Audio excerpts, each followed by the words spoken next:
जय हिंद दोस्तों। हम लोगों के पास अभी जब एग्जाम देना होता है, चाहे एसएससी का कोई भी विंग दे, सीएचएसएल, सीपीओ, सीजीएल, अपने एनटीपीसी का, रेलवे का कोई एग्जाम दे, उसमें ऐसे क्वेश्चंस आपको दिख जाते हैं। लेकिन परेशानी होती है हम लोगों को क्वेश्चन सोल्व करने के दौरान। जैसे अगर आप ध्यान से देखें, हम लोगों को अगर प्रॉपर कॉन्सेप्ट की नॉलेज हो तो कॉन्सेप्ट अगर अच्छा है तो आपका टाइम भी बचेगा और आप 100% सही भी बनाएंगे। तो हम लोग देखते हैं कि इस क्वेश्चंस को बनाने के लिए कौन कौन सी चीजों की जरूरत है और हम लोग इसे कैसे बना सकते हैं।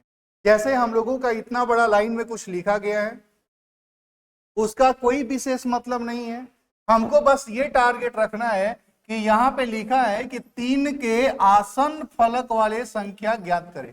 अब यहाँ पे हमको ये नहीं पता है कि आसन फलक किसको बोलते हैं, तो फिर ये क्वेश्चन का आंसर देना मुश्किल होगा हमारे लिए। हम लोगों ने पढ़ा है कि जैसे सरफेस की बात होती है तो जो भी आप यहाँ पे देख रहे हैं, 7 है, 2 है, 5 है, इसको हम लोग सरफेस बोलते हैं। सरफेस दो कैटेगरी का, एक अपोजिट सरफेस होता है और एक एडजेसेंट सरफेस होता है। पड़ोसी का मतलब विपरीत और एडजेसेंट का मतलब हम लोगों का पड़ोसी, एक विपरीत हो गया, दूसरा हम लोग का पड़ोसी या आसन्न हो गया। तो जैसे हम लोगों को जब भी डाइस दिखेगा, कोई भी पासा दिखेगा, तो उस पासे में हमेशा 3 सरफेस दिखाई देगा, जिसमें इसको हम टॉप बोलेंगे, इसको फ्रंट बोलेंगे और इसको हम राइट बोलेंगे। तो 3 सरफेस हमेशा हमको दिखेगा, 3 सरफेस हमको नहीं दिखेगा।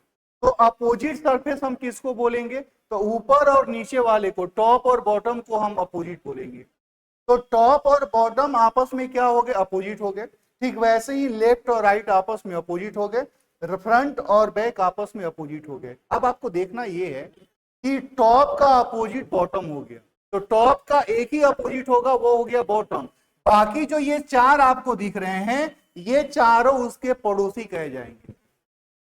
जैसे हम लोगों के पास यहां पे लेफ्ट का अपोजिट राइट है, तो लेफ्ट का अपोजिट राइट है, लेकिन उसका पड़ोसी कौन होगा, उसका आसन्न कौन होगा, तो टॉप, बॉटम, फ्रंट और बैक। यानी अपोजिट वाले को छोड़ के बाकी जो 4 बचेंगे वही उसके पड़ोसी या आसन्न कहे जाएंगे। अब आप देखिए कि हम लोगों के पास जो क्वेश्चन है वो इस तरीके से दिया हुआ है कि 3 के, अच्छा क्वेश्चन ये सीएचएसएल टियर 1 15/2023 का पूछा हुआ क्वेश्चन है। हम लोगों के सामने पूछा है कि 3 का आसन्न क्या होगा। 3 का अपोजिट नहीं पूछा है, 3 का पड़ोसी पूछा है। तो पड़ोसी कैसे कैलकुलेट होगा, जैसे इसमें और इसमें आप देखिएगा तो हम लोगों का कौन कौन सा, तो यहां पे 7 दिया हुआ है, यहां पे 7 दिया हुआ है। यहां पे हम लोगों का पूछा है 3 का, तो 3 तो यहां पे दिखाई दे रहा है आपको, 3 यहां पे दिख रहा है। अब 3 के साथ में 5 और 2 दिया हुआ है, तो 5 और 2 अगर कैंसिल कर दिया जाए तो यहां पे बचा 7 और यहां बचा 3, यानी 3 का जो अपोजिट हो जाएगा वह कौन सा संख्या हो जाएगा, 7।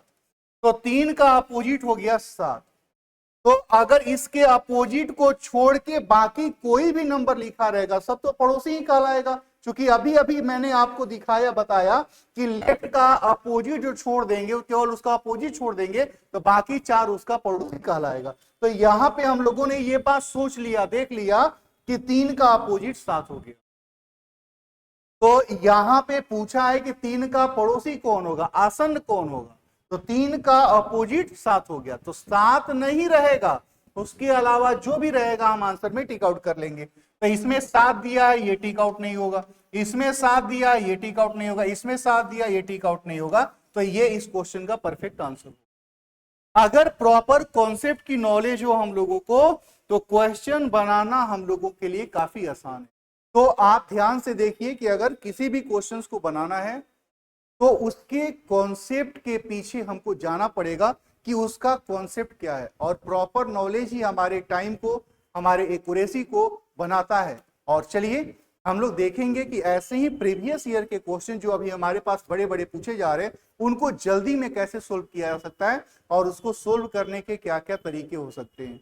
चलिए नेक्स्ट वीडियो में हम लोग नए दूसरे क्वेश्चन के साथ मिलेंगे। तब तक के लिए आप लोगों को जय हिंद।